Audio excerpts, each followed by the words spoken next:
What's a secret that you'll never tell a loved one? I've started to on occasion, accidentally, but on purpose, not hang up my phone correctly when getting off a call with my daughter-in-law. I then proceed to talk to my husband about how much I enjoy talking to her, how lovely I think she is, how glad I am that our son chose her, and whatever other boost I may think she needs.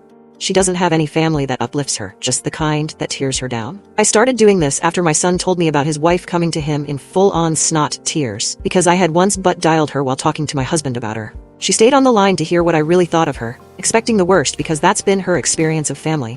Apparently she was quite touched by the things I said, and my son told me it gave her a confidence boost that lasted weeks. So I do it more often now. Neither of them have any idea I do it on purpose though. They just think I'm getting old and worse at managing my tech. If you like stories like this, please like and subscribe.